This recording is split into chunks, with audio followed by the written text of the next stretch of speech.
आप सभी भक्तों को शारदीय नवरात्रि की दूसरे दिन की हार्दिक शुभकामनाएं।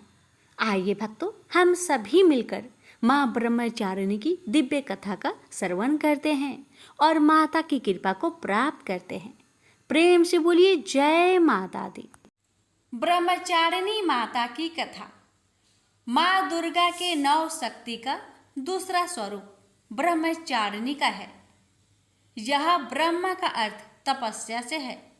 माँ दुर्गा का यह स्वरूप भक्तों और सिद्धों को अनंत फल देने वाला है। इनकी उपासना से तप, त्याग, वैराग्य, सदाचार और संयम की वृद्धि होती है। ब्रह्मचारिणी का अर्थ तप की चारिणी यानी तप का आचरण करने वाली। देवी का यह रूप पूर्ण ज्योतिर्मयी और अत्यंत भव्य है। इस देवी की दाएं हाथ में जप की माला है और बाएं हाथ में यह कमंडल धारण किए हैं। पूर्व जन्म में इस देवी ने हिमालय के घर पुत्री रूप में जन्म लिया था और नारद जी के उपदेश से भगवान शंकर को पति रूप में प्राप्त करने के लिए घोर तपस्या की थी। इस कठिन तपस्या के कारण इन्हें तपश्चारिणी अर्थात ब्रह्मचारिणी नाम से अभिहित किया गया है। 1000 वर्ष तक इन्होंने केवल फल फूल खाकर बिताए और 100 वर्षों तक केवल जमीन पर रहकर शाक पर निर्वाह किया। कुछ दिनों तक कठिन उपवास रखे और खुले आकाश के नीचे वर्षा और धूप के घोर कष्ट सहे। 3000 वर्षों तक टूटे हुए बेल में पत्रे खाए और भगवान शंकर की आराधना करती रही। इसके बाद तो उन्होंने सूखे बेल पत्र खाना भी छोड़ दिए। कई हजार वर्षों तक निर्जल और निराहार रहकर तपस्या करती रही। पत्तों को खाना छोड़ देने के कारण ही इनका नाम अर्पणा नाम पड़ गया। कठिन तपस्या के कारण देवी का शरीर एकदम क्षीण हो गया। देवता, ऋषि, सिद्धगण, मुनि सभी ने ब्रह्मचारिणी की तपस्या को आभीत पूर्व पुण्य कृत्य बताया, सराहना की और कहा, हे देवी, आज तक किसी ने इस तरह की कठोर तपस्या नहीं की। यह तुम ही से ही संभव थी। तुम्हारी मनोकामना परिपूर्ण होगी और भगवान चंद्रमौली शिवजी तुम्हें पति रूप में प्राप्त होंगे। अब तपस्या छोड़कर घर लौट जाओ। जल्द ही तुम्हारे पिता तुम्हें बुलाने आ रहे हैं। इस देवी की कथा का सार यह है कि जीवन के कठिन संघर्षों में भी मन विचलित नहीं होना चाहिए। माँ ब्रह्मचारिणी देवी की कृपा से सर्व सिद्धि प्राप्त होती है। दुर्गा पूजा के दूसरे दिन देवी की इसी स्वरूप की उपासना की जाती है। प्रेम से बोलिए माँ ब्रह्मचारिणी देवी की जय। माँ ब्रह्मचारिणी की पूजा विधि। शारदीय नवरात्रि के दूसरे दिन माँ ब्रह्मचारिणी की पूजा करने के लिए सबसे पहले ब्रह्म मुहूर्त पर उठकर स्नान कर ले। पूजा के लिए सबसे पहले आसन बिछाए। इसके बाद आसन पर बैठकर माँ की पूजा करें। माता को फूल, अक्षत, रौली, चंदन आदि चढ़ाए। ब्रह्मचारिणी माँ को भोग स्वरूप पंचामृत चढ़ाए और मिठाई का भोग लगाए।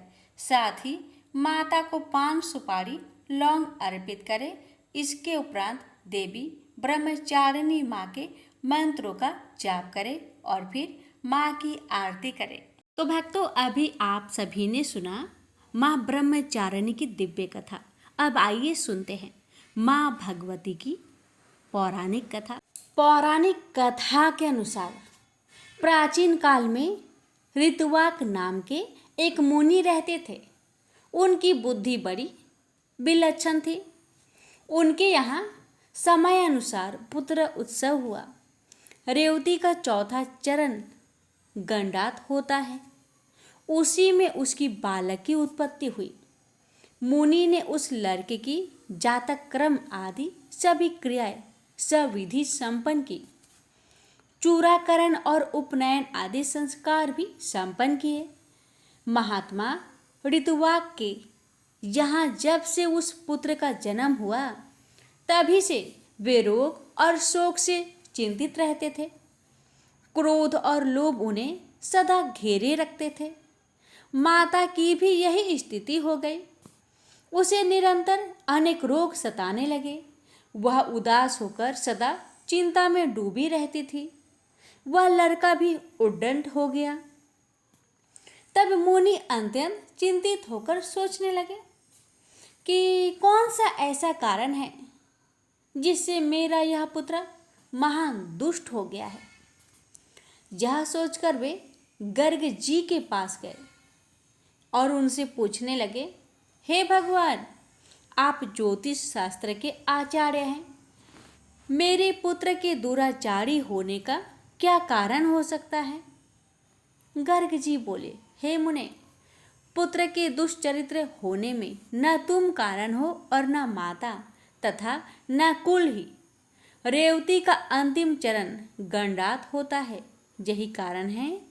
क्योंकि मुने, वही निंदित बेला तुम्हारे इस पुत्र के जन्म समय बीत रही थी। अतएव तुम्हें दुखी करना इसका स्वभाव बन गया। दूसरा कोई भी कारण नहीं है। तुम उस दुख को दूर करने के लिए माता भगवती की यानी माँ दुर्गा की आराधना करो। यत्नपूर्वक सुपूजित होने पर वे संपूर्ण विघ्न शांत कर देती है। गर्ग जी की बात सुनकर ऋतुवाक मुनि क्रोध से मूर्छित हो गए। उन्होंने रेवती को श्राप दिया कि वह आकाश से गिर जाए। उस समय नक्षत्र मंडल चमक रहा था। उधर सबके नेत्र लगे हुए थे। इतने में ही मुनि के श्राप से रेवती नक्षत्र आकाश से टूटकर कुमुद गिरी पर आग पड़ा। रेवती के गिरते ही वह पर्वत रेवतरु नाम से प्रसिद्ध हो गया। तब से उस पर्वत की शोभा और भी अधिक बढ़ गई। जो रेवती को श्राप देने के पश्चात मुनिवर ऋतुवाक गर्ग जी के कथानुसार भगवती दुर्गा की आराधना करके सुख और सौभाग्य से संपन्न हो गए। रेवती नक्षत्र का तेज पर्वत पर पड़ा, उससे कन्या उत्पन्न हो गई। जगत में अनुपम सुंदरी होकर वह दूसरी लक्ष्मी की भांति शोभा पा रही थी। रेवती के तेज से प्रकट होने वाली उस कन्या पर परमुच ऋषि की दृष्टि पड़ी। उसे देखकर वे प्रसन्न हो गए और उसका नाम रेवती रख दिया। महर्षि परमुच का आश्रम कुमुदगिरी पर था। उस कन्या को वे अपने स्थान पर ले आए और पुत्री की भांति धर्मपूर्वक उसके पालन पोषण की व्यवस्था कर दी। जब कुछ समय बाद वह सुंदर कन्या युवती हो गई, तब उसे देखकर कौन इसके योग वर होगा, यूं मुनि विचार करने लगे। बहुत खोजबीन करने पर उस कन्या के अनुरूप वर पाने में उन्हें सफलता न मिल सकी। तब वे अग्निशाल में जाकर अग्निदेव की उपासना करने लगे। अग्निदेव प्रसन्न हुए और कन्या के वर के विषय में मुनि से बोले, हे मुने, सदा धर्म में तत्पर रहने वाले, पराक्रमी, शूरवीर, प्रियभाषी तथा युद्ध में पीछे न हटने वाले राजा दुर्दम इसके पति होंगे। अग्निदेव की बात सुनकर मुनि बहुत प्रसन्न हुए। उसी समय संयोगवश राजा दुर्दम शिकार खेलने के बहाने परमुच ऋषि के आश्रम में आए। जब वह आश्रम के भीतर गए तब उन्हें मुनि दिखाई न पड़े। अतः उन्होंने उस कन्या रेवती को बुलाया और संबोधित करके पूछा, हे प्रिय, महाभाग महर्षि कहाँ हैं? मैं उनके चरणों के दर्शन करना चाहता हूँ। कन्या बोली, हे महाराज, मुनिवर अभी अभी निकलकर अग्निशाला में गए हैं। कन्या की बात सुनकर राजा दुर्दम अग्निशाला के द्वार पर पहुंच गए। वे राजोचित वेशभूषा में थे। नम्रता से उनका मस्तक झुका हुआ था। उन पर मुनि की दृष्टि पड़ी। तब राजा ने मुनि को प्रणाम किया। मुनि ने अपने एक शिष्य से कहा, गौतम, अर्घ्य उपस्थित करो। ये राजा अर्घ्य पाने के अधिकारी हैं, क्योंकि बहुत दिनों में इनका आगमन हुआ है, और खास बात तो यह है कि यह हमारे जमाता है। यह कहकर मुनि ने उन्हें अर्घ्य दिया और राजा ने उसे स्वीकार भी कर लिया। राजा दुर्दम अर्घ्य आदि के पश्चात आसन पर विराजमान हुए। मुनि ने आशीर्वाद देकर उन्हें संतुष्ट और कुशल पूछी। कहा, हे राजन, तुम्हारी सेना, खजाना, मित्र मंडली, भृग्य वर्ग, मंत्री वर्ग, देश, नगर और स्वयं आत्मा में किसी प्रकार की अशांति तो नहीं है ना? तुम्हारी पत्नी की तो कुशल पूछनी ही नहीं है, क्योंकि वह तो मेरे यहाँ ही ठहरी हुई है। इसी से मैंने उसका समाचार नहीं पूछा। राजा ने कहा, भगवान, आपकी कृपा से सर्वत्र कुशल है, पर मुझे यह बहुत आश्चर्य हो रहा है कि आपने मुझे जमाता कहा है, अतः मेरी कौन सी पत्नी आपके यहाँ है? मुनि बोले, हे राजन, जो जगत में आदित्य सुंदरी है, वह रेवती नाम की तुम्हारी पत्नी यहाँ है। वह किस प्रकार तुम्हारी भाड़े हुई, यह रहस्य तुम नहीं जानते। राजा ने कहा, हे प्रभु, मेरी सुभद्रा आदि भार्याएं घर पर है, उन्हीं को मैं जानता हूँ। रेवती के संबंध में तो मुझे कुछ भी नहीं पता। मुनि बोले, हे राजन, तुमने अभी जिसे प्रिय शब्द से संबोधित किया है, वो ही तुम्हारी प्यासी भार्या है। एक क्षण भी तो नहीं हुआ तुम इसे भूल गए। राजा ने कहा, हे मुनि, आप जो कह रहे हैं वह ठीक है। मैंने वैसे ही प्रिय शब्द कहकर बुलाया, इसमें मेरी कोई कुत्सित भावना नहीं थी। इस संबंध में आप मुझ पर अप्रसन्न ना हो। मुनि बोले, राजन, तुम ठीक कहते हो, तुम्हारे मन में कोई बुरा विचार नहीं है, किंतु अग्निदेव की प्रेरणा से तुम्हें ऐसे शब्द का उच्चारण करना पड़ा। इस कन्या के पति कौन होंगे?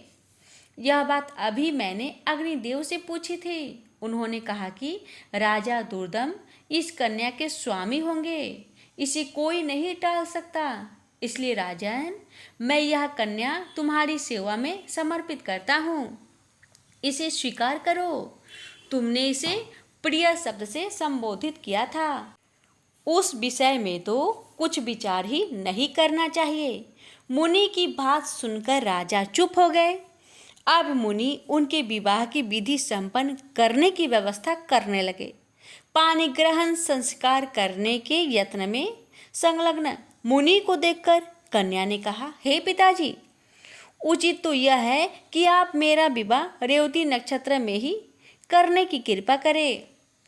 मुनि बोले, हे बत्से, अनेकों विवाहिक नक्षत्र है, फिर रेवती नक्षत्र में ही क्यों विवाह करें? रेवती तो इस समय नक्षत्र मंडल में ही है भी नहीं।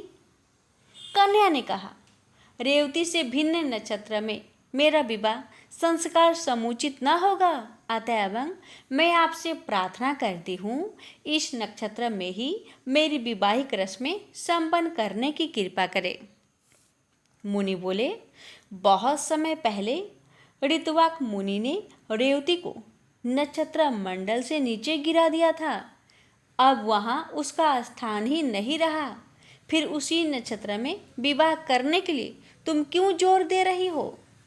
कन्या बोली, क्या केवल ऋतवाक मुनि ने ही तपस्या की है? मन, वाणी अथवा कर्म से ऐसी तपस्या करने की क्या आप में योग्यता नहीं है?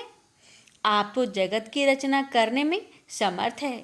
मैं आपका तपोबल खूब जानती हूँ, अतः आप रेवती को नक्षत्र मंडल में पुनः स्थापित करके उसी नक्षत्र में मेरा विवाह कीजिए। मुनि बोले, तुम्हारा कल्याण हो बेटी, तुम जैसा कहती हो वैसा ही होगा। मैं तुम्हारे लिए आज ही रेवती नक्षत्र को सोम मार्ग में स्थित करके उसी नक्षत्र में तुम्हारा विवाह संस्कार संपन्न करूंगा।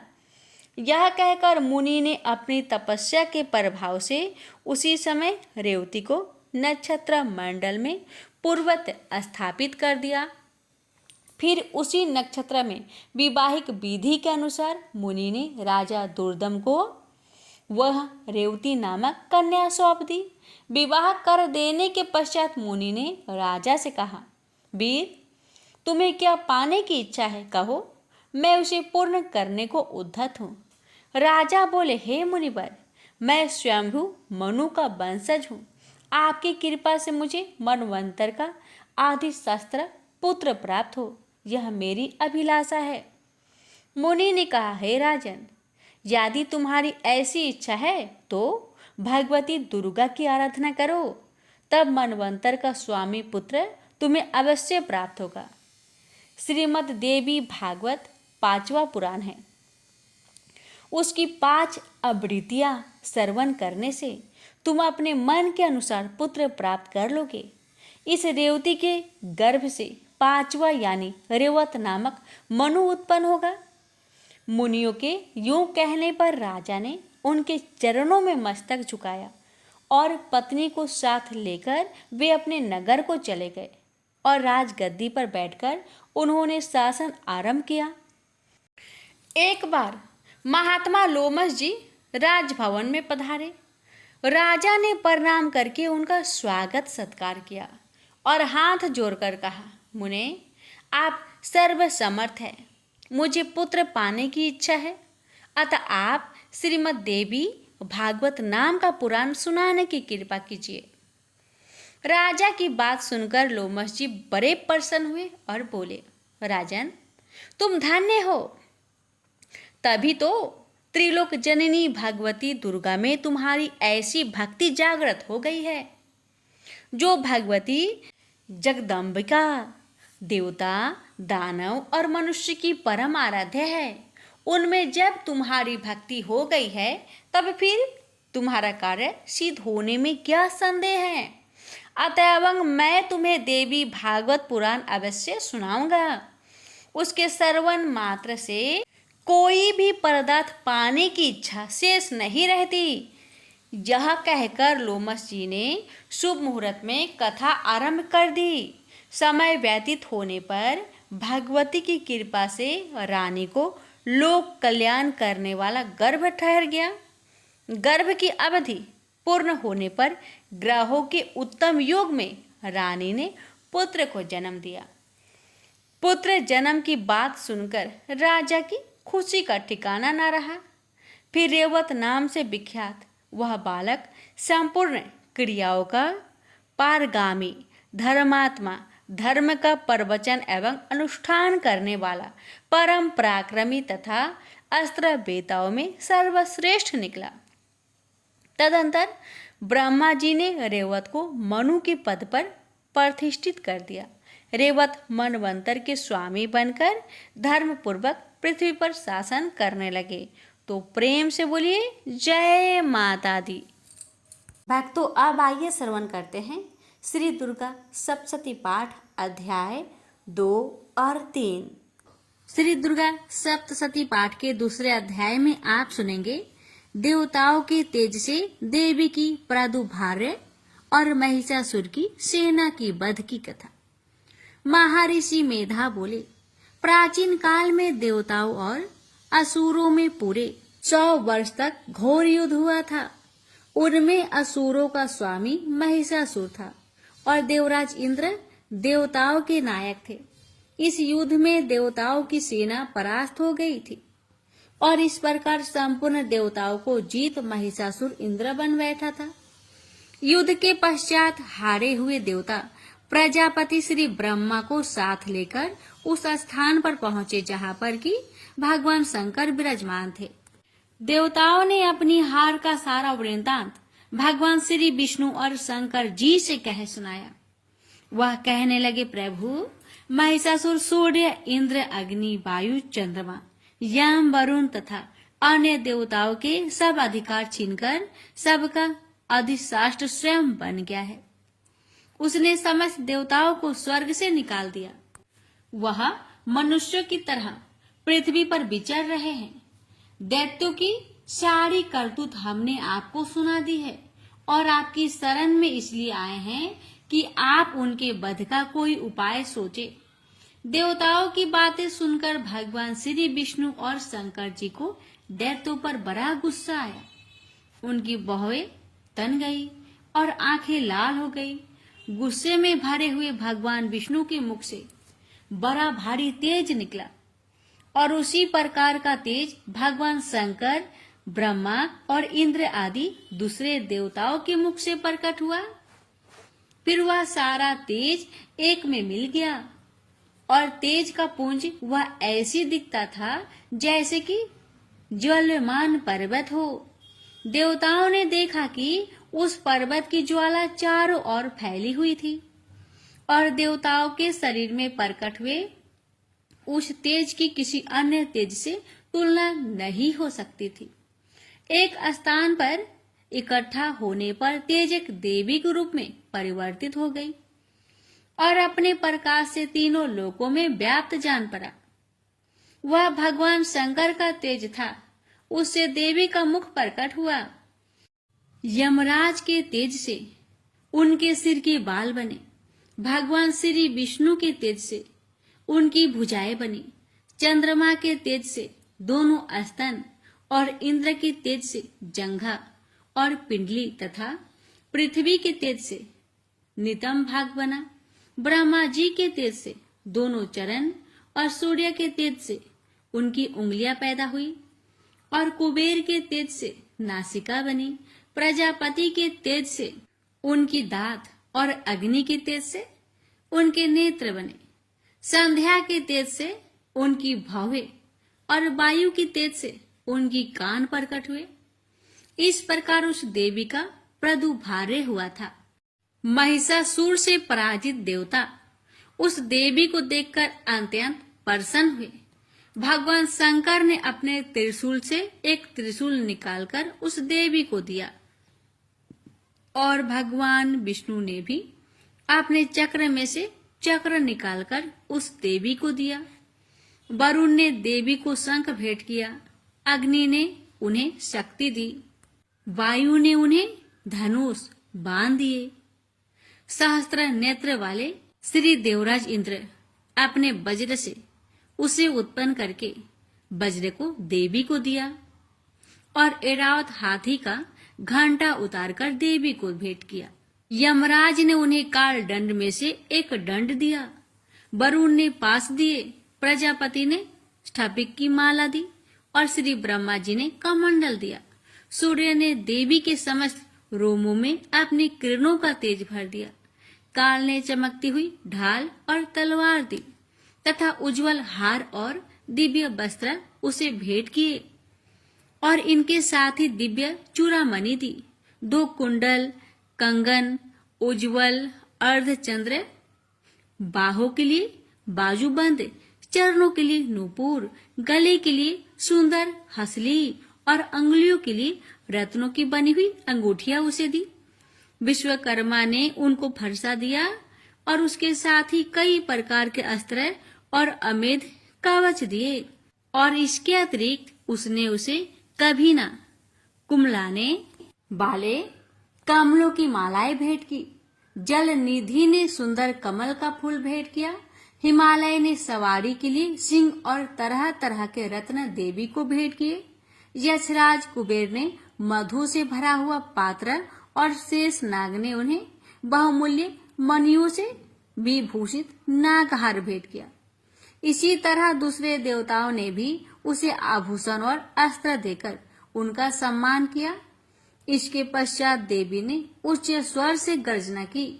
उसके इस भयंकर नाद से आकाश गूंज उठा।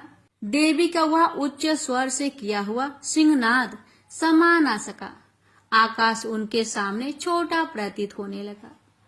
उससे बड़े जोर से प्रतिध्वनि हुई जिससे समस्त विश्व में हलचल मच गई और समुद्र कांप उठे। पृथ्वी डोलने लगी और सबके सब पर्वत हिलने लगे। देवताओं ने उस समय प्रसन्न होकर सिंह वाहिनी जगतमयी से कहा, हे देवी, तुम्हारी जय हो। साथ ही महर्षियों ने भक्ति भाव से विनम्र होकर उनकी स्तुति की। संपूर्ण त्रिलोकी को शोकमान देखकर दैत्यगण अपनी सेनाओं को साथ लेकर और हथियार आदि सजाकर उठ खड़े हुए। महिषासुर के क्रोध का कोई परावर न था। उसने क्रोध में भरकर कहा, यह सब क्या उत्पात है। फिर वह अपनी सेना के साथ उस ओर दौड़ा जिस ओर से भयंकर नाद का शब्द सुनाई दिया था, और आगे पहुंचकर उसने देवी को देखा जो कि अपनी प्रभा से तीनों लोगों को प्रकाशित कर रही थी। उसके चरणों के भार से पृथ्वी दबी जा रही थी। माथे के मुकुट से आकाश में एक रेखा सी बन रही थी और उसके धनुष के टंकार से सब लोग क्षुब्ध हो रहे थे। देवी अपनी सहस्त्रों भुजाओं को संपूर्ण दिशाओं में फैलाए खड़ी थी। इसके पश्चात उनका दैत्यों के साथ युद्ध छिड़ गया और कई प्रकार के अस्त्र शस्त्रों से सबकी सब दिशाएं उद्भासित होने लगी। महिषासुर की सेना का सेनापति चिछुर नामक एक महान असुर था। वह आगे बढ़कर देवी के साथ युद्ध करने लगा और दूसरे दैत्यों की चतुरंगिनी सेना साथ लेकर चामर में रहने लगा और 60,000 महारथियों को साथ लेकर उदग्र नामक महादैत्य आकर युद्ध करने लगा।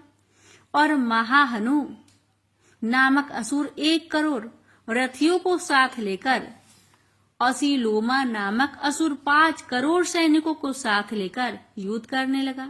बास्कल नामक असुर 60 लाख असुरों के साथ युद्ध में आ डटा। बिडाल नामक असुर 1 करोड़ रथियों सहित लड़ने को तैयार था। इन सब के अतिरिक्त और भी हजारों असुर हाथी और घोड़ा साथ लेकर लड़ने लगे।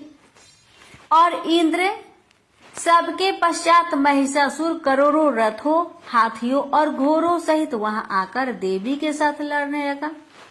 सभी असुर तोमर, भिंदीपाल, शक्ति, मूसल, खड़गों, फरसों, पर्टियों के साथ रणभूमि में देवी के साथ युद्ध करने लगे। कोई शक्तियां फेंकने लगे और कोई अन्य शस्त्र आदि। इसके पश्चात सब के सब दैत्य अपनी अपनी तलवारें हाथों में लेकर देवी की ओर दौड़े और उसे मार डालने का उद्योग करने लगे। मगर देवी ने क्रोध में भरकर खेल ही खेल में उनके सब अस्त्र शस्त्रों को काट दिया। इसके पश्चात ऋषियों और देवताओं ने देवी की स्तुति आरंभ कर दी और वह प्रसन्न होकर असुरों के शरीर पर अस्त्र शस्त्रों की वर्षा करती रही। देवी के वाहन भी क्रोध में भरकर दैत्य सेना में इस तरह विचरने लगा जैसे कि वन में दावानल फैला रहा हो। युद्ध करती हुई देवी ने क्रोध में भर जिस पर श्वासों को छोड़ा, तुरंत ही सैकड़ों हजारों गणों के रूप में परिवर्तित हो गए। फरसे, भिंदीपाद, खड़ग तथा पाडिस इत्यादि अस्त्रों के साथ दैत्यों से युद्ध करने लगे। देवी की शक्ति से बढ़े हुए वह गण दैत्यों का नाश करते हुए ढोल, शंख व मृदंग आदि बजा रहे थे। तदंतर देवी ने त्रिशूल, गदा, शक्ति, खड़ग इत्यादि से सहस्त्रों असुरों को मार डाला। कितने को घंटे की भयंकर आवाज से ही यमलोक पहुंचा दिया। कितने ही असुरों को उसने पास में बांधकर पृथ्वी पर धर घसीटा। कितनों को अपनी तलवार से टुकड़े टुकड़े कर दिए और कितनों को गदा की चोट से धरती पर सुला दिया। कई दैत्य मूसल की मार से घायल होकर रक्त बामन करने लगे और कई शूल से छाती फट जाने के कारण पृथ्वी पर लेट गए और कितनों की बाण वर्षा से कमर टूट गई। देवताओं को पीड़ा देने वाले दैत्य कट कट कर मरने लगे। कितने की बाहें अलग हो गई, कितनों की ग्रीवाएं कट गई, कितनों के सिर कटकर धूप भूमि पर लुढ़क गए, कितनों के शरीर बीच में से कट गए और कितनों की जंघाएं कट गई और वह पृथ्वी पर गिर पड़े। कितने ही सिरों व टांगों के कटने पर भी भूमि पर से उठ खड़े हुए और अस्त्र हाथ में लेकर देवी से लड़ने लगे। और कई दैत्यगण भूमि में बाजों की ध्वनि के साथ नाच रहे थे। कोई असुर जिनके सिर कट चुके थे बिना सिर के धड़ से ही हाथ में अस्त्र लिए हुए लड़ रहे थे। दैत्य रह रहकर ठहरो ठहरो कहते हुए देवी को युद्ध के लिए ललकार रहे थे। जहां पर यह घोर संग्राम हुआ था वहां की भूमि रथ, हाथी, घोड़े और असुरों की लाशों से भर गई थी। और असुर सेना के बीच में रक्तपात होने के कारण रुधिर की नदियां बह रही थी। और इस तरह देवी ने असुरों की विशाल सेना को क्षण भर में इस तरह से नष्ट कर डाला जैसे तृण काष्ठ के बड़े समूहों को अग्नि नष्ट कर डालती है। और देवी का सिंह भी गर्दन के बालों को हिलाता हुआ और बड़ा शब्द करता हुआ असुरों के शरीर से मानो उनके प्राणों को ढूंढ रहा था। वहां देवी के गणों ने जब दैत्य के साथ युद्ध किया तो देवताओं ने प्रसन्न होकर आकाश से उन पर पुष्प वर्षा की। प्यारे भक्तों, अब हम दुर्गा सप्तशती के तीसरे अध्याय की शुरुआत करेंगे। तीसरे अध्याय में आप प्रस्थान करेंगे सेनापतियों सहित महिषासुर का वध की कथा। महर्षि मेधा ने कहा, महिषासुर की सेना नष्ट होती देखकर उस सेना का सेनापति चिछूर क्रोध में भर देवी के साथ युद्ध करने के लिए आगे बढ़ा। वह देवी पर इस प्रकार बाणों की वर्षा करने लगा मानो सुमेरु पर्वत पानी की धार बरसा रहा हो। इस प्रकार देवी ने अपने बाणों से उसके बाणों को काट डाला तथा उसके घोड़ों व सारथी को मार दिया। साथ ही उसके धनुष और उसकी अत्यंत ऊंची ध्वजा को भी काट कर नीचे गिरा दिया। उसका धनुष कट जाने के पश्चात उसके शरीर के अंगों को भी अपने बाणों से बीध दिया। धनुष घोड़ों और सारथी के नष्ट होने पर वह असुर ढाल और तलवार लेकर देवी की तरफ आया। उसने अपनी तीक्ष्ण धार वाली तलवार से देवी के सिंह के मस्तक पर प्रहार किया और बड़े वेग से देवी की बाई भुजा पर वार किया। किंतु देवी की बाई भुजा को छूते ही उस दैत्य की तलवार टूटकर 2 टुकड़े हो गए। इससे दैत्य ने क्रोध में भरकर शूल हाथ में लिया और भद्रकाली देवी की ओर फेंका। देवी की ओर आता हुआ वह शूल आकाश से गिरते हुए सूर्य के समान प्रज्वलित हो उठा। शूल को अपनी ओर आते हुए देखकर देवी ने भी शूल छोड़ा और महाअसुर के शूल के 2 टुकड़े कर दिए और साथ ही महाअसुर के प्राण भी हर लिए। चिछूर के मरने और देवताओं को दुख देने वाला चामर नामक दैत्य हाथी पर सवार होकर देवी से लड़ने के लिए आया और उसने आने के साथ ही शक्ति से प्रहार किया। किंतु देवी ने अपनी हुक्कार से ही उसे तोड़कर पृथ्वी पर डाल दिया। शक्ति को टूटा हुआ देखकर दैत्य ने क्रोध से लाल होकर शूल को चलाया, किंतु देवी ने उसको भी काट दिया। इतने में देवी का सिंह उछलकर हाथी के मस्तक पर सवार हो गया और दैत्य के साथ बहुत ही तीव्र युद्ध करने लगा। और फिर वह दोनों लड़ते हुए हाथी पर से पृथ्वी पर आ गिरे और दोनों बड़े क्रोध से लड़ने लगे। फिर सिंह बड़े जोर से आकाश की ओर उछला और जब पृथ्वी की ओर आया तो अपने पंजे से चामर का सिर धड़ से अलग कर दिया। क्रोध में भरी हुई देवी ने शीला और वृक्ष आदि की चोटों से उदग्र को भी मार दिया। कराल को दांतों, मुख को और थप्पड़ों से चूर्ण कर डाला। क्रोध हुई देवी ने गदा के प्रहार से उद्धत दैत्य को मार गिरा दिया। भिंदीपाल से बास्कल को, बाणों से ताम्र तथा अंधक को मौत के घाट उतार दिया। तीनों नेत्रों वाली परमेश्वरी ने त्रिशूल से उग्रासय, उग्रवीर्य और महामनु नामक राक्षसों को मार गिराया उसने अपनी तलवार से बिडाल नामक दैत्य का सिर काट डाला तथा अपने बाणों से दुर्धर दुर्मुख दोनों राक्षसों को यमलोक पहुंचा दिया। इस प्रकार जब महिषासुर ने देखा कि देवी ने मेरी सेना को नष्ट कर दिया, तो वह भैंसे का रूप धारण कर देवी के गणों को दुख देने लगा। उन गणों में कितनों को उसने मुख के प्रहार से, कितनों को खुरों से, कितनों को पूंछ से, कितनों को सिंहों से, बहुतों को दौड़ने के बेग से, अनेकों को सिंहनाद से, कितनों को चक्कर देकर और कितनों को निश्वास वायु के झोंके से पृथ्वी पर गिरा दिया। इस प्रकार वह दैत्य गणों की सेना को गिरा देवी के सिंह को मारने के लिए दौड़ा।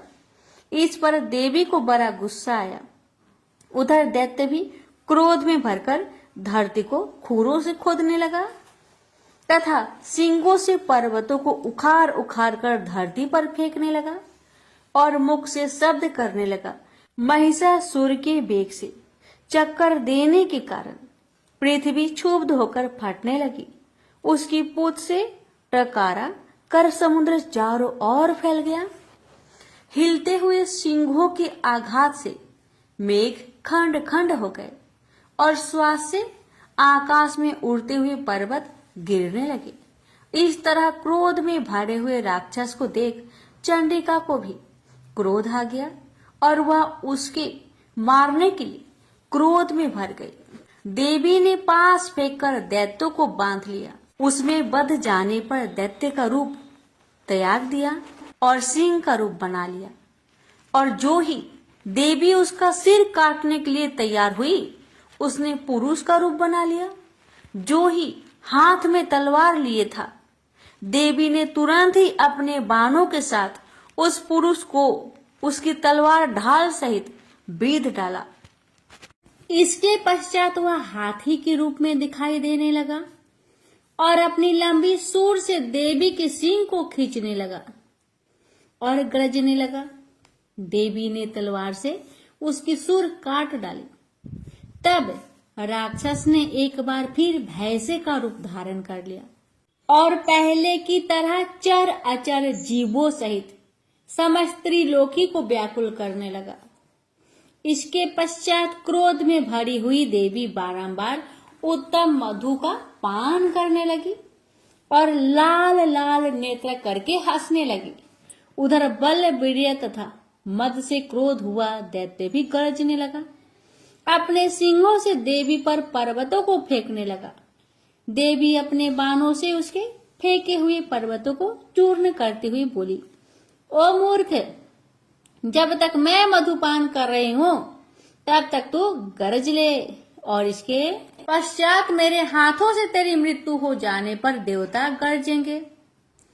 महर्षि मेधा ने कहा। यूं कहकर देवी उछलकर उस दैत्य पर जा चढ़ी और उसको अपने पैर से दबाकर सूल से उसके गले पर आघात किया। देवी के पैर से दबने पर भी दैत्य ने अपने दूसरे रूप से अपने मुख से बाहर होने लगा। अभी वह आधा ही बाहर निकला हुआ था कि देवी ने अपने प्रभाव से उसे रोक दिया। जब वह आधा निकला हुआ ही दैत्य युद्ध करने लगा तो देवी ने अपनी तलवार से उसका सिर काट दिया। इसके पश्चात सारी राक्षस सेना हाहाकार करती हुई वहां से भाग खड़ी हुई और सब देवता अत्यंत प्रसन्न हुए और ऋषियों महर्षियों सहित देवी की स्तुति करने लगे। गंधर्वराज गान करने तथा अप्सराएं नृत्य करने लगी। प्रेम से बोलिए जय माता दी। तो भक्तों, श्री दुर्गा सप्तशती पाठ अध्याय 2 और 3 यहीं पर संपूर्ण हुआ। अब आइए श्रवण करें श्री दुर्गा कवच पाठ। पौराणिक मान्यता है कि मंत्रों में बहुत शक्ति होती है। अगर इस मंत्रों को सही से पढ़ा जाए तो प्रतिकूल कंपन को अधिक सकारात्मक और आकर्षक कंपन में बदलने की क्षमता होती है। अगर आप अपने चारों ओर फैली नकारात्मकता से परेशान हैं और आपको कोई रास्ता नहीं दिखाई पड़ रहा, तो आपको दुर्गा कवच का पाठ करना चाहिए। ऐसा कहा जाता है कि वह व्यक्ति जो ईमानदारी से भक्ति और सही उच्चारण के साथ नियमित रूप से दुर्गा कवच को पढ़ता या सुनता है, वह सभी बुराइयों से संरक्षित रहता है। 18 प्रमुख पुराणों में से एक मार्कंडेय पुराण के अंदर दुर्गा कवच, देवी कवच के श्लोकों का उल्लेख है। दुर्गा कवच दुर्गा सप्तशती का एक आदित्य स्रोत है। दुर्गा कवच को भगवान ब्रह्मा ने ऋषि मार्कंडेय को सुनाया और इसमें 47 श्लोक शामिल है। इसके बाद 9 श्लोकों में फल श्रुति लिखित है। फल श्रुति का अर्थ होता है कि मंत्रों को सुनने या पढ़ने से क्या फल प्राप्त होता है। दुर्गा कवच का महत्व। दुर्गा कवच में भगवान ब्रह्मा जी ने देवी पार्वती माँ की 9 अलग अलग देवीय रूपों के बारे में बताया है। भगवान ब्रह्मा हर किसी को देवी कवच को पढ़ने या सुनने के लिए देवी माँ का आशीर्वाद मांगने के लिए अनुरोध करते हैं। जो भी इस कवच का नित्य पाठ करता या सुनता है, वह माँ दुर्गा से विशेष आशीर्वाद प्राप्त करता है। नकारात्मकता को खत्म करने के लिए एक शक्तिशाली मंत्रों का संग्रह देवी कवच के रूप में विद्यमान है। यह जातक को किसी भी बुरी आत्माओं से बचाने के लिए एक कवच के लिए रूप में कार्य करता है। भक्तों, अब जानते हैं दुर्गा कवच का पाठ कैसे करें। दुर्गा कवच का पाठ दुर्गा सप्तशती के आरंभ में और दुर्गा सप्तशती पाठ के बाद में करना चाहिए। दुर्गा कवच का पाठ करने से पहले स्नान करके स्वच्छ वस्त्र धारण कर ले। इसके बाद माँ का ध्यान करे और घी का दीप जलाए। दुर्गा कवच का पाठ शुरू करने से पहले अपने मन से सभी दुर्भावनाओं को दूर कर दे और सिर्फ माँ की भक्ति के बारे में विचार करे। माँ को पुष्प अर्पित करने के बाद फल मिष्ठान का भोग लगाए और दुर्गा कवच का पाठ शुरू करे। दुर्गा कवच का पाठ करने के लाभ। दुर्गा कवच का पाठ करने से जातक के मन और उसके आसपास से नकारात्मक ऊर्जाओं का नाश होता है। दुर्गा कवच का पाठ करने से जातक को प्रेत बाधा जैसी समस्याओं से जल्दी मुक्ति मिल जाती है।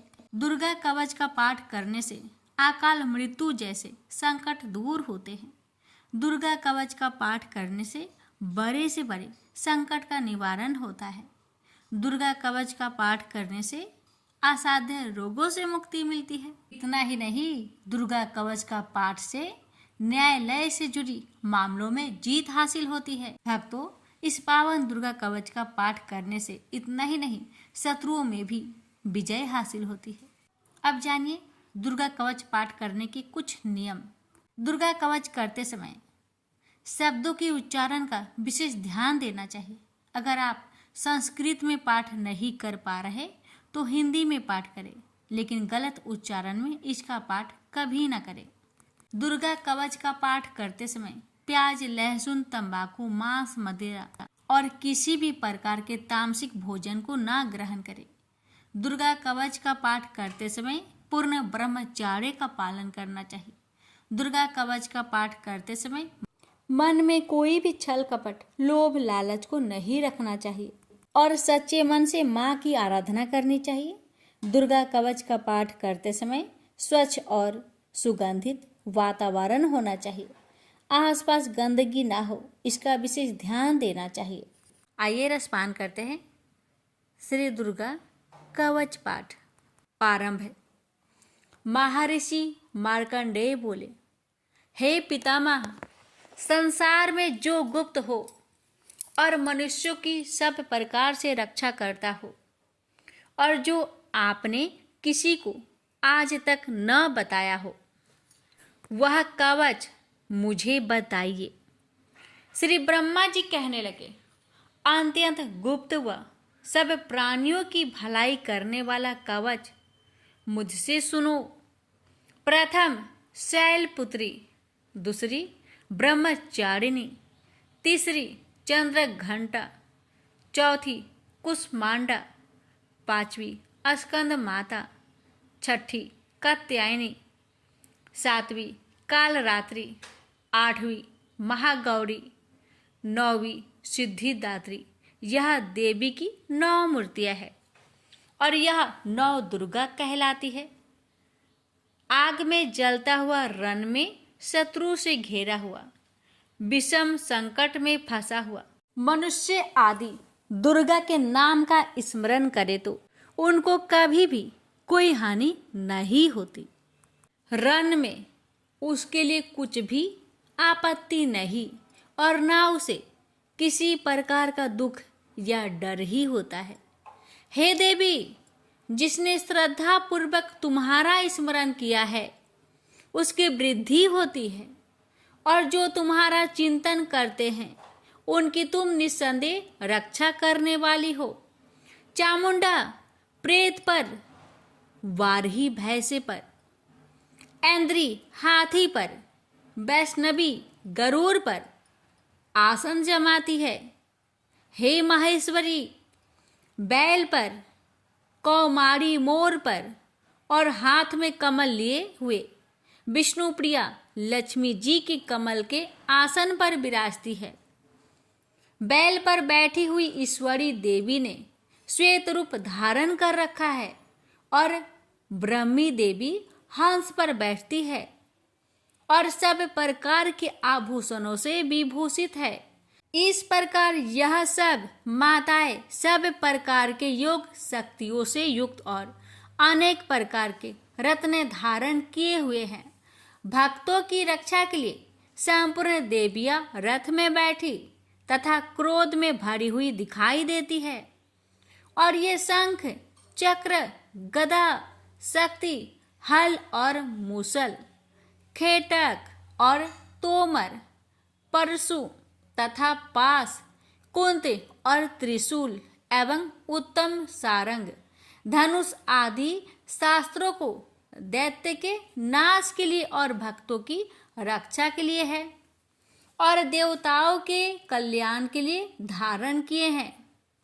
हे महारुद्रे, अत्यंत घोर पराक्रम, महान बल और महान उत्साह वाली देवी, तुमको मैं नमस्कार करता हूँ। हे देवी, तुम्हारा दर्शन दुर्लभ है तथा आप शत्रुओं के भय को बढ़ाने वाली है। हे जगदम्बिके, मेरी रक्षा करो। पूर्व दिशा में ऐन्द्री मेरी रक्षा करे, अग्निकोण में अग्नि शक्ति, दक्षिण में वाराही देवी, नेतृत्व कोण में खड़क धारिणी देवी मेरी रक्षा करे। बारूनी पश्चिम दिशा में, वायु कोण में मृग वाहिनी, उत्तर में कौमारी और ईशान में शूलधारिणी देवी मेरी रक्षा करे। ब्राह्मणी ऊपर की ओर से मेरी रक्षा करे और वैष्णवी देवी नीचे की ओर मेरी रक्षा करे। और इसी प्रकार 100 पर बैठी चामुंडा देवी 10 दिशाओं में मेरी रक्षा करे। जया आगे, विजया पीछे, बाई और अजीता, दाहिनी और अपराजिता मेरी रक्षा करे। उधोतिनी देवी शिखा की रक्षा करे तथा उमा सिर में स्थित होकर रक्षा करे। इसी प्रकार मस्तक में मालाधरी देवी रक्षा करे और यशस्वी देवी मेरी भौहों का संरक्षण करे। भौहों के मध्य भाग में त्रिनेत्रा नथुनों की यम घंटा देवी रक्षा करे। नेत्रों के मध्य में शंखिनी देवी और द्वार बासिनी कानों की रक्षा करे। कपोलों की कालिका देवी और कानों के मूल भाग की भगवती साकरी रक्षा करे। सुगंधा नासिका में और चर्चिका ऊपर की होठ में और अमृत कला नीचे की होठ की सरस्वती देवी जीभ की रक्षा करे। कौमारी देवी दांतों की और चंडिका कंठ परिवेश की रक्षा करे। चित्र घंटा गले की घंटी की और महामाया तालू की रक्षा करे। कामाक्षी ठोड़ी की, सर्वमंगला बानी की रक्षा करे। भद्रकाली गर्दन की और धनुर्धरी पीठ के मेरुदंड की रक्षा करे। कंठ के बाहरी भाग की नीलग्रीवा और कंठ की नली की नल कुबरी रक्षा करे। दोनों कानों की खाडिंगिनी और वज्रधारिणी मेरी दोनों बाहों की रक्षा करे। दंडिनी दोनों हाथों की और अंबिका देवी समस्त उंगलियों की रक्षा करे। शूलेश्वरी देवी संपूर्ण नखों की, कुलेश्वरी देवी पेट की रक्षा करे। महादेवी दोनों स्तनों की, शोक विनाशिनी मन की रक्षा करे। ललिता देवी हृदय की, शूलधारिणी उदर की रक्षा करे। कामिनी नाभि की, गुहोश्वरी गुहा स्थान की, पुतना और कामिका लिंग की और महिषावाहिनी गुदा की रक्षा करे। भगवती खटी भाग में और विंध्यावासिनी घुटनों की रक्षा करे। संपूर्ण इच्छाओं को पूर्ण करने वाली महाबला देवी दोनों पिंडलियों की रक्षा करे। नरसिंही दोनों टकुनों की और तेजसी देवी दोनों पावों के पृष्ठ भाग की, श्रीधरी पावों की अंगुलियों की तथा वासिनी पैर की तलुओं की। दंष्ट्रा करालिनी देवी नखों की, ऊर्ध्व केशविनी केशों की, बागेश्वरी त्वचा की रक्षा करे। रोमा बलियों की छिद्रों की, कौबेरी और त्वचा की बागेश्वरी देवी रक्षा करे। पार्वती देवी रक्त, मज्जा, बसा, मांस, हड्डी की रक्षा करे। कालरात्रि आंतों की रक्षा करे। मुकुटेश्वरी देवी पित्त की, पद्मावती कमल कोश की, चूड़ामणि कफ की रक्षा करे। ज्वालामुखी नसों के जल की रक्षा करे। अभेदा देवी शरीर के सब जोड़ों की रक्षा करे। ब्राह्मणी मेरे वीर्य की, छत्रेश्वरी छाया की और धर्म धारिणी मेरे अहंकार मन तथा बुद्धि की रक्षा करे। प्राण अपान समान उदान और व्यान की वज्रहस्ता देवी रक्षा करे। कल्याण शोभना मेरी प्राण की रक्षा करे। रस, रूप, गंध, शब्द और स्पर्श इन विषयों का अनुभव करते समय योगिनी देवी मेरी रक्षा करे तथा मेरे सत्वगुण, रजोगुण, तमोगुण की रक्षा नारायणी देवी करे। आयु की रक्षा बाराही देवी करे। वैष्णवी धर्म की तथा चक्रिनी देवी मेरी यश, कृति, लक्ष्मी, धन, विद्या की रक्षा करे। इंद्राणी मेरे शरीर की रक्षा करे और हे चंडिके आप मेरे पशुओं की रक्षा करें। महालक्ष्मी मेरे पुत्रों की रक्षा करे और भैरवी मेरी पत्नी की रक्षा करे। मेरे पथ की सुपथा तथा मार्ग की क्षमा करी देवी रक्षा करे। राजा के दरबार में महालक्ष्मी तथा सब और व्याप्त रहने वाली विजया देवी चारों ओर से मेरी रक्षा करे। जो स्थान रक्षा से रहित हो और कवच में रच गया हो उसका पापों का नाश करने वाली जयंती देवी रक्षा करे। अपना शुभ चाहने वाले मनुष्य को बिना कवच के एक पग भी कहीं न जाना चाहिए, क्योंकि कवच रखने वाला मनुष्य जहाँ भी जाता है वहाँ उसे अवश्य धन लाभ होता है तथा विजय प्राप्त करता है। अभीष्ट वस्तु की इच्छा करता है वह उसको इस कवच के प्रभाव से अवश्य मिलती है और वह इसी संसार में महा ऐश्वर्य को प्राप्त होता है। कवचधारी मनुष्य निर्भय होता है और वह तीनों लोकों में माननीय होता है। देवी का यह कवच देवताओं के लिए भी कठिन है। जो नित्य प्रति नियम पूर्वक तीनों संध्याओं को श्रद्धा के साथ इनका पठन पाठन करता है उसे देव शक्ति प्राप्त होती है। वह तीनों लोकों को जीत सकता है तथा अकाल मृत्यु से रहित होकर 100 वर्ष तक जीवित रहता है।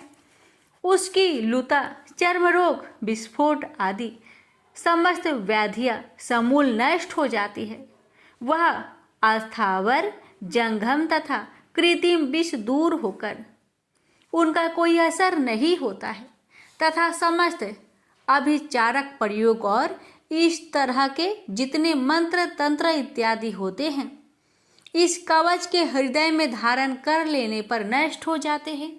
इसके अतिरिक्त पृथ्वी पर विचरने वाला भूचर, नभचर, जलचर प्राणी, उपदेश मात्र से सिद्ध होने वाले निम्न कोटि के देवता, जन्म के साथ प्रकट होने वाले देवता, कुल देवता, कंठमाल आदि डाकिनी शाकिनी, अंतरिक्ष में विचरने वाली अत्यंत बलवती भयानक डाकिनियाँ, गृह भूत यक्ष गंधर्व राक्षस ब्रह्म राक्षस बैताल कुष्मांड और भैरव आदि अनिष्ट कारक देवता भी उस मनुष्य को जिसने कि अपने हृदय में यह कवच धारण किया हुआ देखते ही भाग जाते हैं।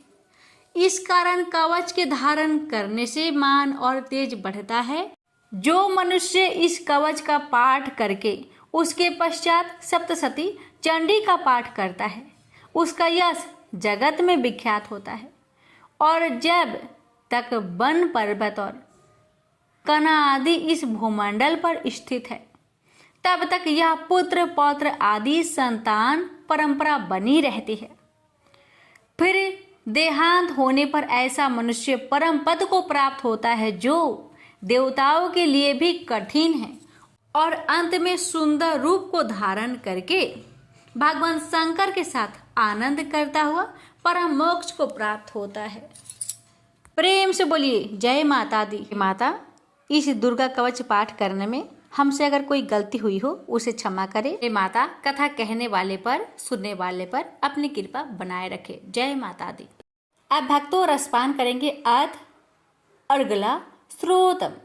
मार्कंडेय जी कहते हैं, जयंती मंगला काली भद्र काली कपालिनी दुर्गा क्षमा शिवा धात्री स्वाहा और स्वधा, इन नामों से प्रसिद्ध देवी तुम्हें मैं नमस्कार करता हूँ। हे देवी, तुम्हारी जय हो। प्राणियों के संपूर्ण दुख हरने वाली तथा सब में व्याप्त रहने वाली देवी तुम्हारी जय हो। काल रात्रि तुम्हें नमस्कार है। मधु और केटव दैत्य का वध करने वाली, ब्रह्मा को वरदान देने वाली देवी तुम्हें नमस्कार है। तुम मुझे रूप दो, जय दो, यश दो और काम क्रोध आदि शत्रुओं का नाश करो। महिषासुर का नाश करने वाली तथा भक्तों को सुख देने वाली देवी तुम्हें नमस्कार है। तुम मुझे सुंदर स्वरूप दो, विजय दो और मेरे शत्रुओं को नष्ट करो। हे रक्त बीज का वध करने वाली, हे चंड मुंड को नाश करने वाली, तुम मुझे रूप दो, जय दो, यश दो और काम क्रोध आदि शत्रुओं का नाश करो। हे शुभ निशुभ और धूम्राक्ष राक्षस का मर्दन करने वाली देवी, मुझको स्वरूप दो, विजय दो और मेरे शत्रुओं का नाश करो। हे पूजित चरण युगल वाली देवी, हे संपूर्ण सौभाग्य प्रदान करने वाली देवी, तुम रूप दो, जय दो, यश दो और काम क्रोध आदि शत्रुओं का नाश करो। हे देवी, तुम्हारे रूप और चरित्र अमित है। तुम सब शत्रुओं का नाश करने वाली हो। मुझे रूप, जय, यश दो और काम क्रोध आदि शत्रुओं का नाश करो।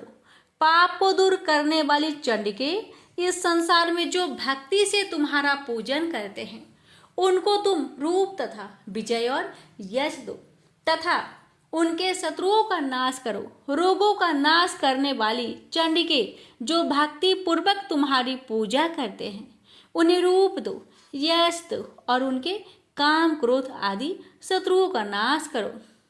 हे चंडिके, इस संसार में जो भक्ति से तुम्हारी पूजा करते हैं उनको तुम विजय और यश दो तथा उनके शत्रुओं का नाश करो। हे देवी, मुझे सौभाग्य दो और आरोग्य दो, परम सुख दो, रूप दो, जय दो, यश दो और मेरे काम क्रोध आदि शत्रुओं का नाश करो। हे देवी, जो मुझसे वैर रखते हैं उनका नाश करो और मुझे अधिक बल प्रदान कर रूप, जय, यश दो और मेरे शत्रुओं का संहार करो। हे देवी, मेरा कल्याण करो और मुझे उत्तम संपत्ति प्रदान करो। रूप, जय, यश दो और काम क्रोध आदि शत्रुओं का नाश करो। हे देवता तथा राक्षसों के मुकुट रत्नों से स्पर्श किए हुए चरणों वाली देवी, हे अंबिके, मुझे रूप दो, विजय तथा यश दो और मेरे शत्रुओं का नाश करो। और हे देवी, अपने भक्तों को विद्वान, कीर्तिवान और लक्ष्मीवान बनाओ। और उन्हें रूप दो, उन्हें जय दो और उनके शत्रुओं का नाश करो। हे प्रचंड दैत्यों के अभिमान का नाश करने वाली चंडिके, मुझे शरणागत को रूप दो, विजय दो, यश दो और मेरे शत्रुओं का नाश करो। हे चार भुजाओं वाली, हे ब्रह्मा द्वारा प्रशंसित परमेश्वरी, आप मुझे रूप दो, जय दो, यश दो और मेरे शत्रुओं को नष्ट करो। निरंतर भक्ति से भगवान विष्णु से सदा स्तुति की हुई हे अंबिके, रूप यश जय दो और मेरे शत्रुओं को नष्ट करो। हिमाचल कन्या पार्वती के भगवान शंकर से स्तुति की हुई है परमेश्वरी, मुझे रूप जय यश दो और मेरे शत्रुओं का नाश करो। इंद्राणी के पति इंद्र के द्वारा सद्भाव से पूजित होने वाली परमेश्वरी, मुझे तुम रूप दो, जय दो, यश दो और काम क्रोध आदि शत्रुओं को नष्ट करो। प्रचंड भुजदंड से दैत्यों के घमंडों को नष्ट करने वाली, मुझे रूप दो, जय दो, यश दो और मेरे शत्रुओं का नाश करो। हे देवी, तुम अपने भक्तों को सदा असीम आनंद देती हो, मुझे रूप जय यश दो और मेरे काम क्रोध आदि शत्रुओं को नष्ट करो। देवी, मेरी इच्छा अनुसार चलने वाली सुंदर स्त्री मुझे प्रदान करो कि संसार सागर से तरने वाली तथा उत्तम कुल में उत्पन्न हुई हो। जो मनुष्य पहले इस स्रोतम का पाठ करता है और फिर सप्तशती रूपी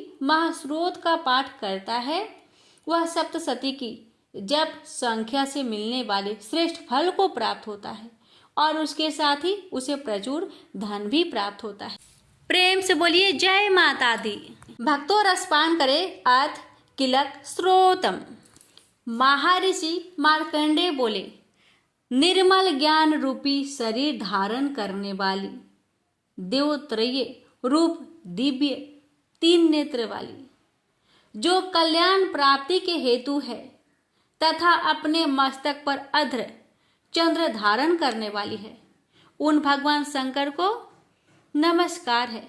जो मनुष्य अभिकीलक मंत्रों को जानता है, वही पुरुष कल्याण को प्राप्त करता है। जो अन्य मंत्रों को जाप कर केवल सप्तशती स्रोत से ही देवी की स्तुति करता है, उसको इससे ही देवी की सिद्धि हो जाती है। उन्हें अपने कार्य की सिद्धि के लिए दूसरे की साधना करने की आवश्यकता नहीं रहती। बिना जप के ही उनके उच्चाटन आदि सिद्ध हो जाते हैं। लोगों के मन में शंका थी कि केवल सप्तशती की उपासना से अथवा सप्तशती को छोड़कर अन्य मंत्रों की उपासना से भी समान रूप से सब कार्य सिद्ध हो जाते हैं, तब इनमें कौन सा श्रेष्ठ साधन है। लोगों की इस शंका को ध्यान में रखकर भगवान शंकर ने अपने पास आए हुए जिज्ञासुओं को समझाया कि यह सप्तशती नामक संपूर्ण स्रोत ही कल्याण कर देने वाला है। इसके पश्चात भगवान शंकर ने चंडिका के सप्तशती नामक स्रोत को गुप्त कर दिया, अतः मनुष्य इसको बड़े पुण्य से प्राप्त करता है।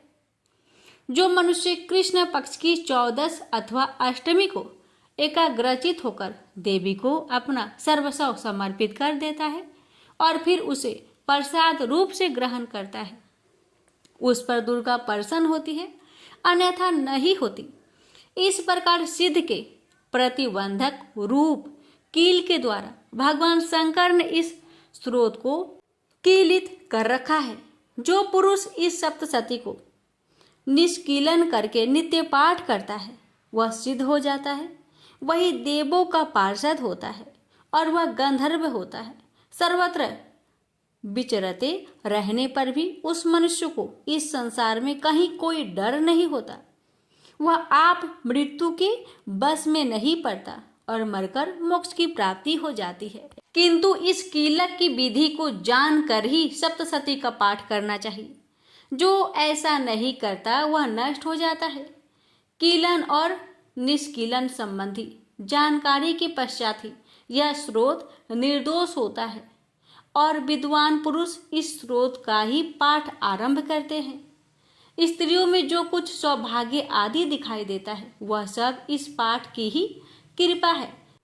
इसलिए इस कल्याणकारी स्रोत का सदा पाठ करना चाहिए। इस स्त्रोत का शनैः शनैः पाठ करने से भी स्वलभ फल की प्राप्ति होती है और उच्च स्वर से ही इसका पाठ आरंभ करना चाहिए। जिस देव के प्रसाद से ऐश्वर्य, सौभाग्य, आरोग्य, संपत्ति, शत्रुनाश तथा परम मोक्ष की प्राप्ति होती है, उस देवी की स्तुति मनुष्य को अवश्य करनी चाहिए। हे माता, इस कवच पाठ को कहने में अगर हमसे कोई भूल चूक हुई हो तो मुझे क्षमा करें और इस पाठ को सुनने वाले भक्तों पर अपनी कृपा सदा बनाए रखे और मुझ पर भी अपनी कृपा बनाए रखे। प्रेम से बोलिए जय माता दी। भक्तों, अब आप सुनेंगे नवरात्रि की कथा। इस कथा को नवरात्रि के 9 दिन तक अवश्य सुनना चाहिए। कथा को श्रद्धा पूर्वक श्रवण करने से माता की कृपा सदा बनी रहती है। तो आइए श्रवण करते हैं नवरात्रि की व्रत कथा और अंत में क्षमा प्रार्थना। एक समय बृहस्पति जी ब्रह्मा जी से बोले, हे ब्राह्मण श्रेष्ठ, चैत्र व आश्विन मास के शुक्ल पक्ष में नवरात्र का व्रत और उत्सव क्यों किया जाता है? इस व्रत का क्या फल है? इसे किस प्रकार करना उचित है? पहले इस व्रत को किसने किया, सो विस्तार से कहिए। बृहस्पति जी का ऐसा प्रश्न सुन ब्रह्मा जी ने कहा, हे बृहस्पति, प्राणियों के हित की इच्छा से तुमने बहुत अच्छा प्रश्न किया है। जो मनुष्य मनोरथ पूर्ण करने वाली दुर्गा, महादेव, सूर्य और नारायण का ध्यान करते हैं, वे मनुष्य धन्य हैं। यह नवरात्र व्रत संपूर्ण कामनाओं को पूर्ण करने वाला है। इसके करने से पुत्र की कामना वाले को पुत्र, धन की लालसा वाले को धन, विद्या की चाहना वाले को विद्या और सुख की इच्छा वाले को सुख मिलता है। इस व्रत को करने से रोगी मनुष्य का रोग दूर हो जाता है, मनुष्य की संपूर्ण विपत्तियां दूर हो जाती है और घर में समृद्धि की वृद्धि होती है। बांध्या को पुत्र प्राप्त होता है, समस्त पापों से छुटकारा मिल जाता है और मन का मनोरथ सिद्ध हो जाता है।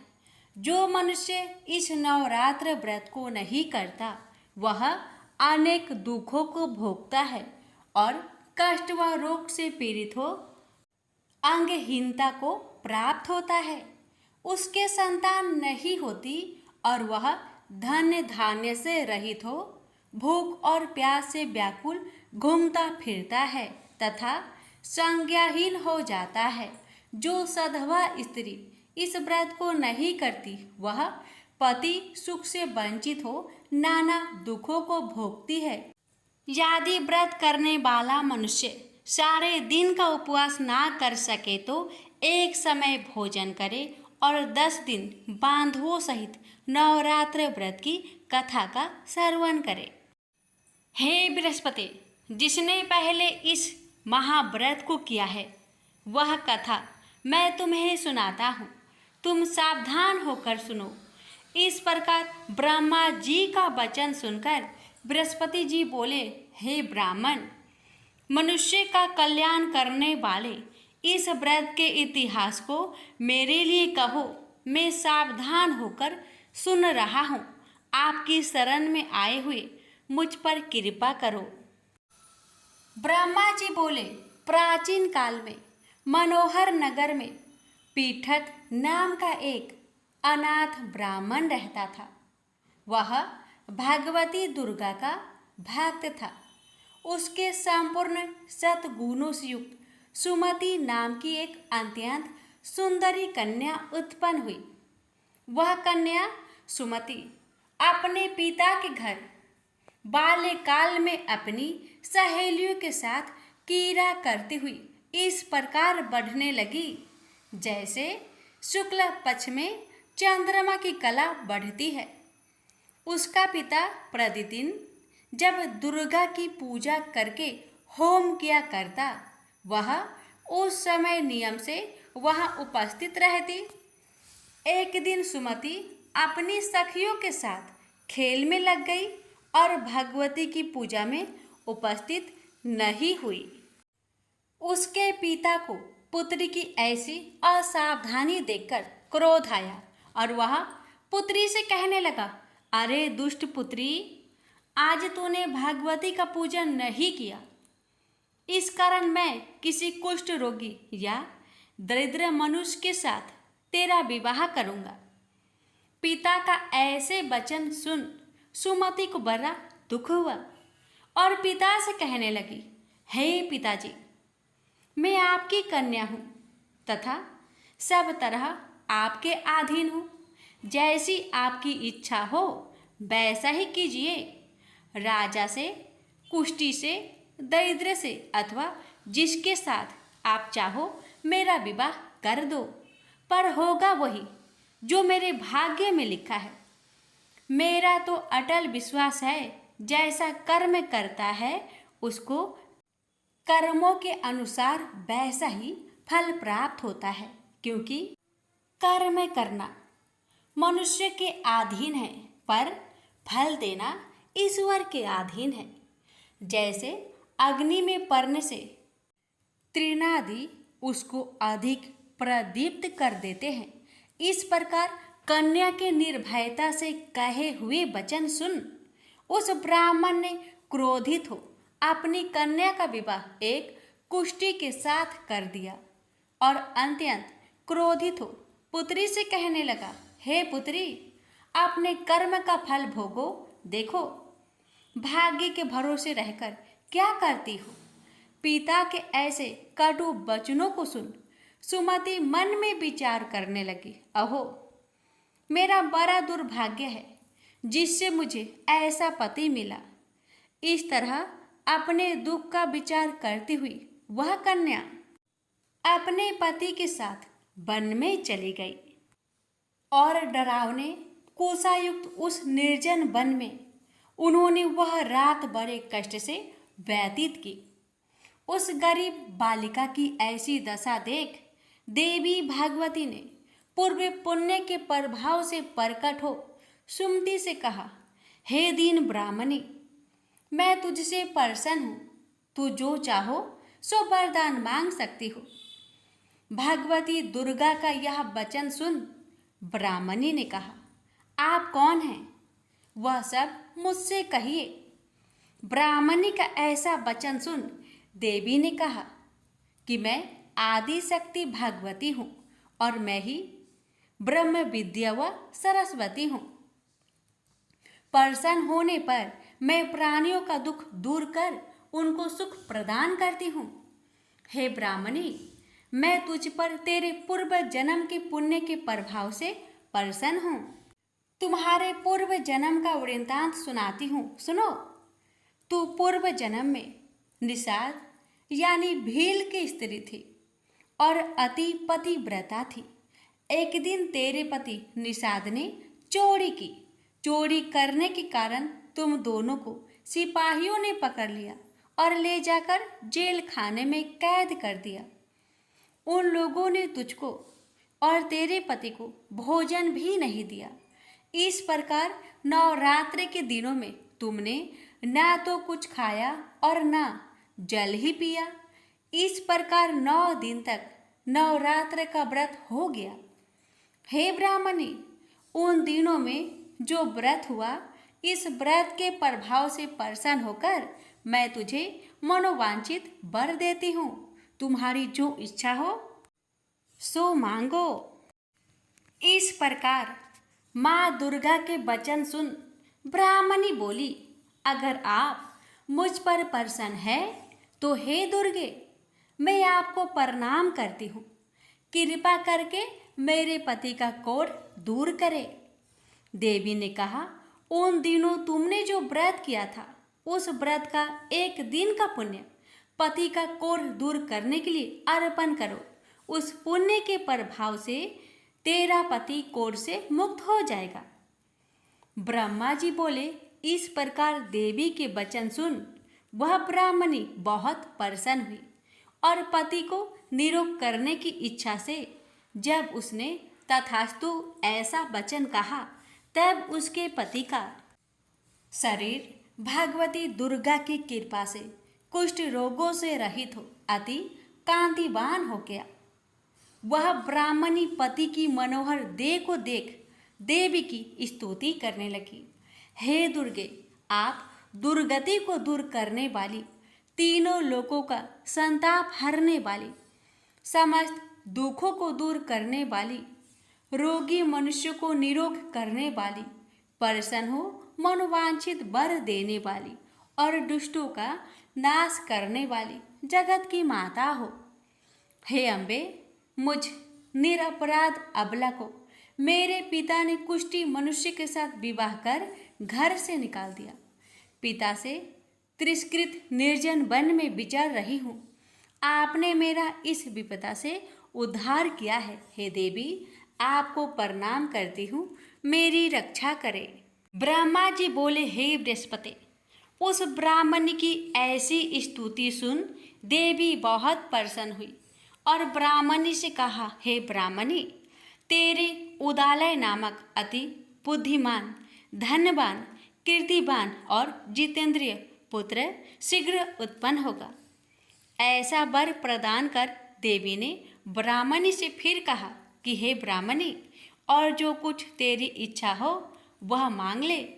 भगवती दुर्गा का ऐसे वचन सुन सुमति ने कहा कि हे भगवती दुर्गे, अगर आप मुझ पर प्रसन्न है तो कृपा कर मुझे नवरात्र व्रत की विधि और उसके फल का विस्तार से वर्णन कीजिए।